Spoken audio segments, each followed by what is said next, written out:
Bueno, buenas tardes, estamos otra vez con Jorge Rodríguez, aquí en Buenos Aires, Argentina, que aprovechando mi paso por aquí nos tuvo la generosidad de recibirnos de vuelta y como saben es psicoanalista, autor, traductor, eh, ha escrito varios libros y estuvimos hablando sobre Winnicott y su teoría, su clínica, pero quedaron muchos puntos para poder desarrollar, por supuesto, y tenemos otro ratito hoy para poder avanzar un poco. Te iba a preguntar sobre la metapsicología en Winnicott. ¿Qué puedes decirnos de los conceptos más importantes sobre su desarrollo, tanto clínico como Sí, teórico? Como... habitualmente, digamos, los analistas se fueron acercando a Winnicott de a poquito, por decirlo de alguna manera, ¿no? En Argentina, por ejemplo, se tradujo inmediatamente cuando salió Realidad y Juego en 1972, pero después se demoró muchísimo tiempo y no se hizo en Argentina, no se tradujeron en Argentina, sino en Barcelona, en una editorial que la traductora evidentemente manejaba más el catalán que el castellano, entonces había ciertas dificultades, ¿no? No un traductor, Jordi. Quiere decir que no hubo interés. No hubo interés. Entonces Winnicott llegó por aquí y no pasó. Dios vino, pero no pasó. No quedó. No permaneció. Hasta que de alguna manera lo trajeron los franceses, ¿no?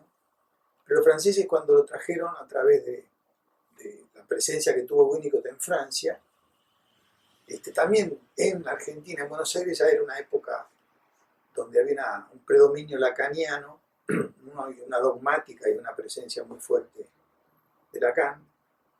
Entonces Winnicott era algo así como tengo un amigo judío, ¿no? Es decir, era mirado con cortesía, pero al mismo tiempo superficialmente. Y nunca se pensó, muy pocos, ¿no? Digamos, pudieron considerar la obra. La obra, el único tiene una obra, es un autor que tiene una obra, ¿no? Es autor. Es decir, uno no puede leerlo, lee cualquier cosa, pero una cosa es leer un artículo o un libro y otra cosa leer eso desde la obra, habiendo leído la obra. Eso se llevó muchísimo tiempo. Entonces hasta ese momento,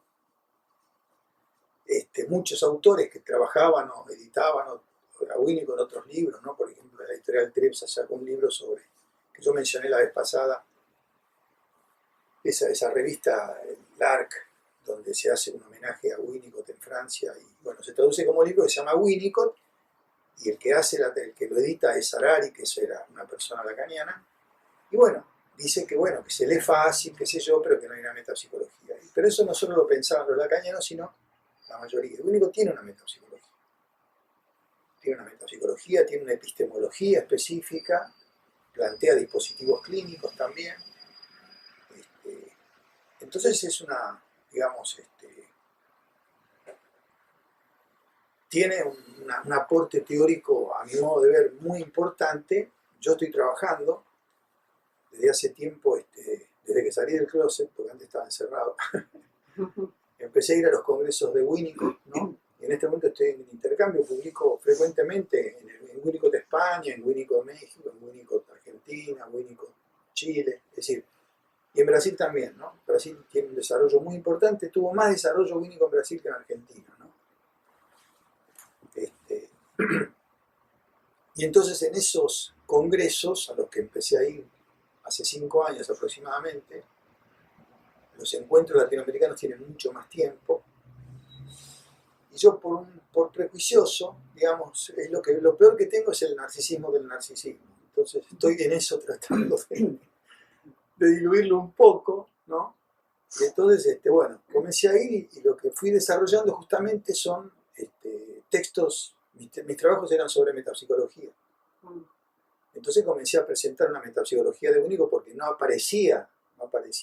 hay muchos textos, no conozco, yo puede ser que haya, pero no conozco, que tengan ese metapsicología de, por ejemplo, metapsicología de lo impensable, metapsicología de lo intermedio, metapsicología de lo intermedio y la dependencia, y así, ¿no? Y ahora para Brasil, en Porto Alegre, en noviembre, hay un nuevo congreso, y yo estoy escribiendo un trabajo sobre lo inconsciente en Freud y en Winnicott. Así que hay una metapsicología, ¿no? Entonces, para pensar la metapsicología de Winnicott, yo me apoyo en Freud, sigo a Freud. Tomo como referencia a Freud, ¿no? Y entonces Freud tiene distintas formulaciones metapsicológicas diferentes, algunas son más conocidas, otras no tanto, ¿no? Y entonces, bueno, yo tomo de las más conocidas, ¿no? La metapsicología tiene 3 puntos de vista, el económico, el tópico y el dinámico. Y entonces, bueno, desde ahí pienso qué es lo económico en Winnicott, qué es lo tópico en Winnicott y qué es lo dinámico en Winnicott. Pero, como Winnicott es un creador, desarrolla cosas que Freud enuncia, pero no desarrolla. Entonces, por ejemplo, en la metapsicología de Winnicott está presente con una entidad teórica que no tiene equivalente en Freud, por ejemplo, el cuerpo, lo corporal. Porque para Freud a mí me parece que el cuerpo tiene un lugar muy importante porque Freud tiene una red conceptual enorme respecto a lo corporal, pero no tiene un estatuto metapsicológico definido, como por ejemplo el yo. Yo, superyo, tienen un estatuto metapsicológico, pero el cuerpo no tiene la misma entidad, ¿no? Porque me parece que lo subsume en la teoría del narcisismo, en la teoría de la percepción, en la teoría, bueno, el cuerpo, dicen, el yo y ello es la proyección de la superficie del cuerpo, entonces el cuerpo está pensado en términos de yo. En cambio, en único no. Y la otra instancia, por decirlo así, metapsicológica, que en Freud también tiene un desarrollo enorme, pero no, insisto, no tiene un lugar teórico en la metapsicología, es lo que se conoce habitualmente como realidad, un mundo externo, ¿no? Y bueno, en Winnicott sí. Entonces Winnicott tiene un desarrollo, y a eso yo lo llama Winnicott, yo lo llamo, modestamente, lo ambiental. Entonces, a lo tópico, económico, dinámico, se agrega otra tópica, y se agrega otra instancia que sería lo corporal. Y las tópicas, es decir, los espacios psíquicos, ¿no? Que con Winnicott agregamos a las tópicas freudianas, a las múltiples tópicas freudianas, es una tópica de lo intermedio y una tópica de lo ambiental, con su metapsicología también, ¿no? Pero la metapsicología del intermedio y del ambiental es freudiana, puede ser freudiana, es lo económico, lo dinámico, ¿no? Cambiando, por supuesto, agregando o pensando desde Winnicott, pero conservando la epistemología freudiana. A mí me parece que no se la puede abandonar. Yo creo que la vez pasada estábamos charlando, ¿no? Creo, no me acuerdo, pero no es inútil, digamos, repetir o reiterarme, me repito mucho. Que Mazul Khan decía que un estudiante, ¿no? De una ciencia dura, por ejemplo, de física, él decía, dentro de 100 años, dentro de 50, vas a ver en una universidad muy buena, un desarrollo bueno, ¿no? Universitario, pero muy bueno, vas a ver más física que Einstein o más física que Newton. Yo digo, pero él decía, pero no vas a ver más Freud que Freud. Por lo tanto, la lectura de Freud es insustituible. Es insustituible. Como es insustituible la lectura de Shakespeare, como es insustituible la lectura de Winnicott. Pues es una obra que no tiene sustituto. En nuestra formación actual, ¿no? Hay mucha feria. Hay mucha feria. Es decir, hay muchísimos libros, digamos así, de 10ª generación. Lo cual no está mal, porque es el desarrollo necesario de las cosas, ¿no? Pero no se puede hacer a costa, a expensas de no leer a Freud o no leer a Winnicott la obra completa. Pues si no, verdaderamente uno queda chueco. Sí, incluso cuando se define algún autor también se lo compara, ¿no? ¿Y qué diferencia con Freud? ¿En qué diferencia? Claro, se lo toma como referencia, pero lo que pasa, por ejemplo, si yo comparo Kohut y Winnicott, ¿no? Por ejemplo, o Fairbairn, o Balint, o Melanie Klein, ¿no? Por ejemplo, con Kohut quizás Freud está ausente aunque está presente, y Klein está ausente aunque está presente, ¿no? Entonces las referencias, insisto, no hay, todavía no sé, es un prejuicio mío, ¿no? El ser humano no produjo un equivalente a Freud, a mí me parece, ¿no? Entonces la obra es maravillosa, es decir, yo me sorprendo todos los días leyendo textos que leí 10 veces, 20 veces, y de pronto encuentro cosas hermosísimas, ¿no? En este momento estoy preocupado por el lenguaje popular y el lenguaje afectado, ¿no? Y Freud habla en lenguaje popular, entonces yo rescato el lenguaje popular, ¿no es cierto? Me parece valioso, y entonces es increíble, ya no en la teoría solamente, sino en la manera de pensar, en aquello que va a ser concepto en el futuro, que todavía no lo es, ¿no? Entonces yo pierdo ese lenguaje en Freud, me quedo solamente en los conceptos, desperdicio mucho, esto es lo que digo, ¿no? Y no aprovecho a fondo una obra que es inagotable, no es como las minas que los españoles en algún momento explotaron, ¿no? Hoy día son, por ejemplo, los portugueses, para no hablar de los españoles, perdón, por ejemplo en Brasil, en Ouro Preto, las montañas están todas agujereadas, se llevaron, entonces hay riesgos de derrumbe permanente, cuando llueve se inunda todo, qué sé yo, quedó la tierra débil, ¿no? Entonces, no es que, digamos, Freud todavía no es una montaña agujereada. Tiene mucha salud, mucha vida, es naturaleza pura. ¿Y cuáles son los conceptos desde Winnicott de salud y enfermedad para tener en cuenta cuando alguien enferma, cuando alguien sana? ¿Qué es lo que mira, lo que es lo que...? Sí, para poder pensar, digamos, Winnicott se descentra, ¿no? Primero se descentra del síntoma, por ejemplo, entonces se descentra de un pensamiento psicopatológico, donde el síntoma sería el indicador de enfermedad, porque no toda persona que no tiene síntomas es sana y no toda persona que tiene síntomas es enferma. Pero para pensar eso necesitas una metapsicología. Entonces, por ejemplo, para contestarte primero lo de salud. Después tiene otros criterios que no son habituales, no se encuentran habitualmente. Por ejemplo, usa muchas oposiciones, ¿no? Bueno, descentrarse del síntoma implica, por ejemplo, pensar la salud aparente. Entonces, la salud aparente se la llama cordura. Y cordura se opone a locura. Locura no es psicosis. Locura sería una inmadurez conservada, que da potencialidad de vida, no es enfermedad. La psicosis sí es enfermedad porque es una organización defensiva. La locura no, en Winnicott no. Locura quiere decir muchísimas cosas. Pero una de las cosas que quiere decir es eso, inmadurez, es decir, conservar inmadurez. Por ejemplo, yo para poder estar tenso tengo que relajarme. Y la relajación es una forma de no tensión, ¿no? Uh-huh. Entonces eso mismo puede pasar, aparece en el cuerpo, en la psique, en la relación con los otros, en todo. Entonces, bueno, una cosa es locura, otra cosa es psicosis. Y locura es sana. No es enfermedad, no necesariamente es enfermedad. Y cordura, que salud aparente puede ser enfermedad. Es uno de los nombres que tiene lo que habitualmente se conoce como falso self. Después otro criterio que usa Winnicott, un par conceptual muy importante, es riqueza-pobreza, no económica, sino existencial. Él dice, si solo somos cuerdos, somos pobres.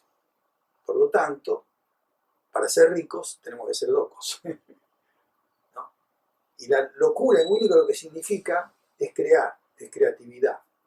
Pero no es una creatividad subjetiva, ¿no? Es una creatividad en acción. Es la creatividad más poderosa en Winnicott es la creatividad que uno no ve, pero que se sostiene en el hacer, no en el pensar, ¿no? no es mental. Esos son dos criterios entonces, por ejemplo, cordura, locura, riqueza, pobreza, y así, hay otros, ¿no es cierto? Y el síntoma no es el criterio fundamental de enfermedad. Pero para eso, por ejemplo, uno tiene que poder realizar ciertas descentraciones de un pensamiento más freudiano, por decirlo así, ¿no? Por ejemplo, si yo a cualquiera le pregunto dónde está la psique, va a decir en la cabeza. Lo más probable es que digan acá, ¿no? Me parece acá, y en España, en todo el mundo va a decir acá. Por lo tanto, la psique está localizada en un interior. Bueno, con Winnicott nos tenemos que, la vida psíquica no es solo interna, sino es intermedia, está entre nosotros. Para Winnicott, el espacio que en este momento nos une y nos separa es el espacio intermedio. Este espacio se llama espacio potencial. Este espacio, hasta que ustedes no llegaban, no existía. Cuando se van, desaparece. Nosotros, supongo que seguiremos estando, y este sillón seguirá estando, por un tiempo por lo menos. Quiere decir que el espacio externo y el interno permanecen, son más fijos, y el espacio intermedio o potencial es absolutamente variable y tiene esa cualidad onírica, ¿no? De que está y deja de estar, y no está y empieza a estar. Aparece y desaparece, es como un sueño, ¿no? Entonces, bueno, esa es una teoría de lo espacial que no es interna, es intermedia. Entonces, nos tenemos que descentrar, poder pensar la vida psíquica en términos no solo del interior, sino del intermedio. Y al mismo tiempo, lo intermedio necesita, ¿no?, de lo que se llama ambiente, sin el cual el intermedio no existe. Esta es otra teoría, por eso digo, la teoría del intermedio es solidaria y necesariamente articulada con la teoría de lo ambiental. Lo ambiental, por ejemplo, en el caso de un bebé, ¿no?, la persona que está como madre, puede ser cualquiera, ¿no?, pero la madre, supongamos, es la que es la madre para Winnicott. No va a ser pensada exclusivamente desde la teoría pulsional, por ejemplo, y ser el objeto, ¿no?, como para Melanie Klein, pecho bueno, pecho malo, objeto de amor, objeto de deseo, ¿no? La madre concebida desde el Edipo, digamos así. No, Winnicott va a pensar la madre ambiente, es decir, la madre no fantaseada por el pibe, sino la madre real. La presencia real, actual, no memoria, no pasado, corporal, presente, no ausente. Entonces se producen un montón de descentramientos teóricos que son la teoría de Winnicott y que permiten, bueno, pensar y trabajar en complemento con la teoría pulsional. Y cuando nombraste lo defensivo, ¿es algún criterio para evaluar si alguien está, digamos, bien o Sí. No sé cómo sí, se sí, llama, sí, bueno, digamos. No cuerdo, pero... No, enfermo, podemos ir enfermo. Sí, podemos ir enfermo, yo diría enfermo, puede ser. Porque ahí el criterio de Winnicott es el mismo de Freud, ¿no? Es conflicto, mecanismo, síntoma, defensa. Es decir, defensa, síntoma. No sé, Freud cuando empieza el psicoanálisis dice, hay un síntoma, ¿no? Hay un síntoma. ¿Qué sería un síntoma? Algo que es incomprensible, ¿no?, incongruente, que te hace sufrir, supongamos. Una idea que no te la puedes sacar. Alguien que se lava las manos sin saber por qué 80 veces por día y no está sucio. Bueno, parece un síntoma, qué sé yo. Eso es raro, bueno, eso no se entiende. El que lo hace tampoco lo entiende, el que está afuera tampoco. Entonces es incomprensible. Entonces a eso lo llama síntoma. Entonces Freud dice, bueno, en el caso del síntoma de la histeria de conversión, que era corporal, que era, ¿no?, una parálisis, por ejemplo, ¿no?, que no tenía causa neurológica, Freud dice, bueno, ¿cuál se usa el modelo médico? ¿Cuál es la etiología? Entonces tenemos la etiología, tenemos el síntoma, tiene que haber un mecanismo. Entonces de la etiología, un mecanismo, síntoma. Ese modelo Freud lo usa toda la vida y lo usa en Inhibición, Síntoma y Angustia, donde, y en otros textos donde aparece el concepto de defensa y de las defensas. Está la represión y un montón de defensas, que llama de mecanismo de defensa. Pues la hija de él se hace famosa por ese libro, Los mecanismos de defensa, y el yo, no me acuerdo cómo se llama. Cualquier analista usa el concepto de defensa, ¿no? Entonces está conflicto, ahí aparecería la sexualidad, defensas, síntomas. Todo esto es sano, pero si queda fijo, estable, organizado y te caga la vida, parecería que podría ser patológico. Algunos no se dan cuenta. Seguimos viviendo así. Y así como en Freud decimos que el acceso al inconsciente pueden ser los sueños, ¿no? O los síntomas. Sí. ¿Cómo sería en Winnicott en la clínica, ¿no? Como la vía de acceso. La vía de acceso. Sí. Sería hacia el self, ¿no? Hacia el... Bueno, podemos pensarlo, sí, porque lo inconsciente en Freud, por ejemplo, si tomamos el concepto de tiempo, ¿no? Para Freud, desde el punto de vista temporal, lo inconsciente es atemporal. Atemporal. Que para la conciencia es imposible pensarlo, es imposible. Pero esa es una conjetura dificilísima que uno dice, sí, atemporal, pero no entiende nada, porque la conciencia no lo entiende. Entonces es un trabajo muy grande que tenemos que hacer para entender qué quiere decir atemporal, que la categoría de tiempo no funciona. ¿Y eso qué quiere decir? Quiere decir que lo que sucede inconscientemente no está ordenado en el tiempo. Quiere decir que no rige pasado, presente y futuro. Y por otro lado, tampoco rige algo que no nos va a gustar, que es el envejecimiento. El tiempo desgasta. No sé si el tiempo se desgasta, pero desgasta, ¿no? Entonces no se aplica la idea de desgaste. Por eso Freud dice que el deseo es indestructible, es inmortal. Por lo menos mi deseo dura mientras yo viva, es la inmortalidad mía. No sé si será inmortal después de mí, pero bueno, tiene cierta inmortalidad porque no se gasta. Entonces es rarísimo el inconsciente. No está ordenado en el tiempo, no tiene pasado, presente y futuro, y no se gasta. Yo no engordo, y si no me gasto, el deseo parece que no engorda, o sí, no sé. Entonces esas dos cualidades del tiempo, del no tiempo, de la atemporalidad, ¿cómo lo piensa Winnicott, no? El tiempo. Y lo piensa como continuidad. Te agrega otra perspectiva. Entonces, desde la continuidad, estudiar la continuidad, porque él usa muchos conceptos, uno es self, para pensar el tiempo, ¿no? De una manera distinta a cómo lo piensa Freud. Entonces, estudiar las formas temporales intermedias son una vía de acceso a lo inconsciente en Winnicott, ¿no? Y por ejemplo, una forma, yo esto lo escribí porque tampoco estoy inmodesto, ¿no? No, es un pero concepto, es un concepto que yo rescato y bautizo, ¿no? Es como, no descubrí América porque América no estaba América, era tierra, pero lo llamo América, ¿no? Acá lo que estaba, lo sigo llamando como lo llamo Winnicott, no invento un nombre, es experiencia completa. La experiencia completa es a lo que comienza, que sigue y termina.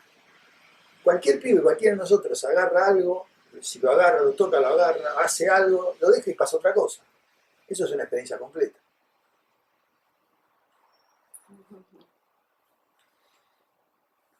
¿Nos podrías contar algo sobre tus últimos desarrollos para que conozcamos a lo mejor de lo mismo de Freud, pero has nombrado? Bueno, por ejemplo, la metapsicología, supongamos.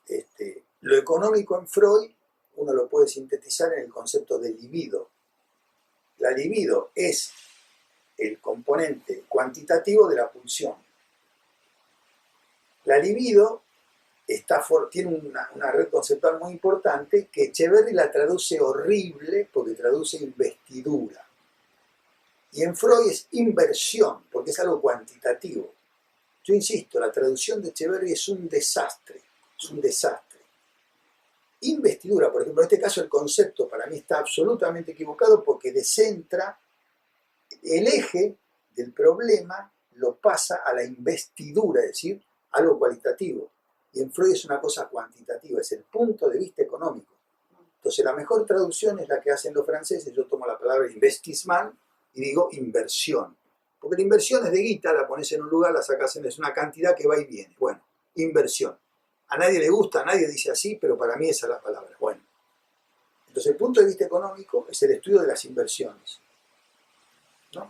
Freud no tenía un mango, pero estudiaba las inversiones, era especialista en inversión. Entonces, Winnicott, ¿cómo llama eso? Yo propongo una traducción porque no tiene nombre, y es el concepto de ganas de. Las ganas de son a lo económico de lo intermedio lo que la libido es a lo económico de la pulsión. En inglés, la palabra que yo traduzco como ganas de es excitement, excitement. Si yo pongo excitación, que también está mal, porque no siempre excitement es excitación, la penumbra asociativa con la pulsión de la sexualidad es absoluta. Excitación para un analista es sexual. Pero excitement en inglés no es excitación sexual, ¿no? Es entusiasmo, es ganas. Pero entusiasmo hay otra palabra, entusiasmo. Y así sucesivamente. Es decir, cuando uso excitement quiere marcar lo cuantitativo. Entonces, para conservar lo cuantitativo digo ganas de. Por ejemplo, ese sería un aporte conceptual mío. En lo económico de la metapsicología de Winnicott, ¿no?